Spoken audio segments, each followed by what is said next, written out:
Teresita Glasgow. You know, recently I did a post to my blog. In fact, I posted it on 2 blogs, in his season.com blog and also on Bible, Business, and Coffee with Teresita Glasgow. And the post was about change. And it was about changing by choice.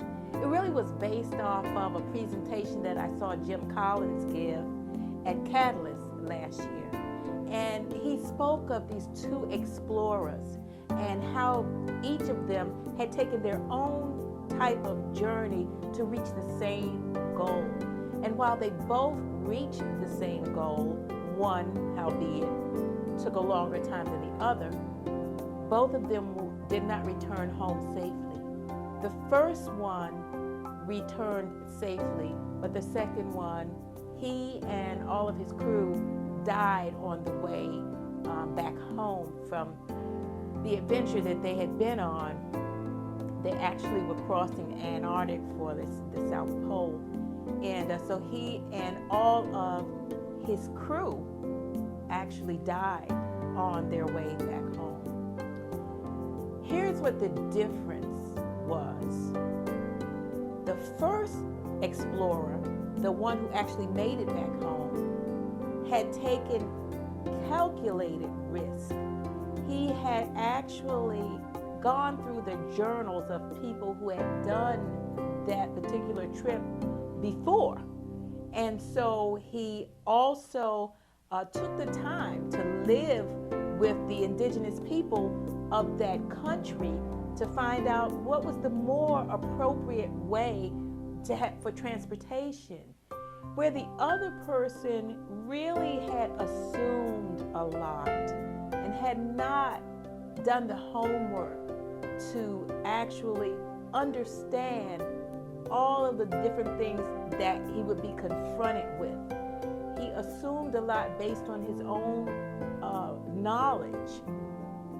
And, you know, he even used something called motor sledges, which was some type of, I guess, automobile or machinery to cross over Antarctica, where the other guy, of course, he went out and lived with the Eskimos, and found out that, number one, you need dogs to pull your sleigh, where the other guy used horses.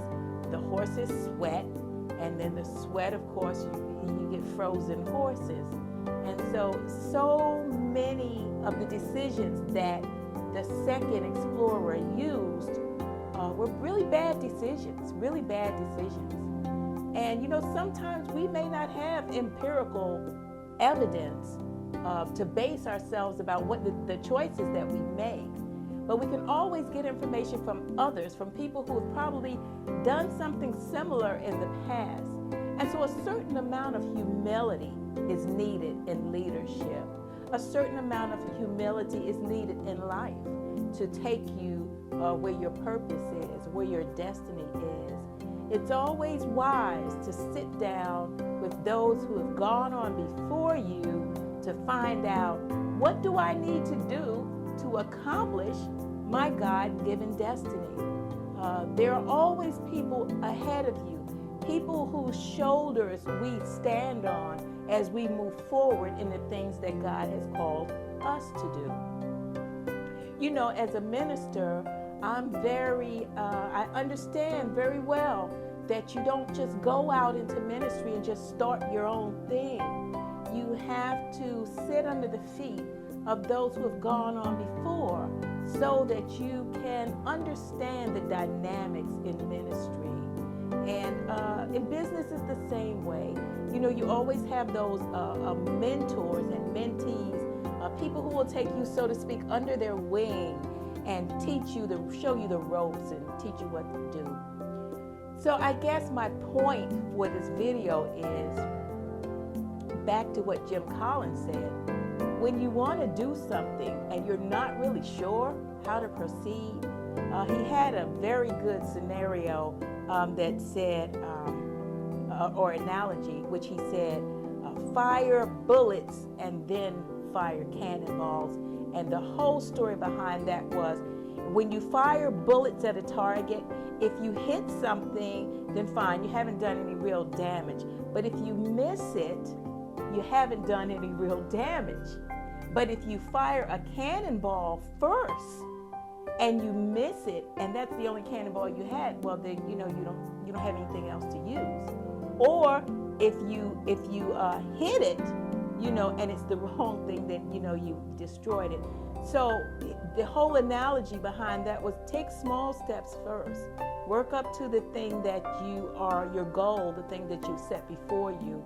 Take small steps first, and then once you have your target, after you've taken those small steps, then you're ready to shoot that cannonball or take that big step. So I guess basically you could look at it like this. Take the small steps first, as I said.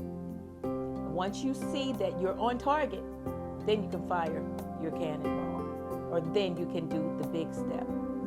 But other than that, have humility in your life. Be humble enough to ask those who have gone on before you, or those to whose shoulders you can stand on, those who will mentor you and teach you what to do next. This is Teresita Glasgow. You can reach me at teresitaglasgow.com. If you liked this video, do me a favor, click on the like button.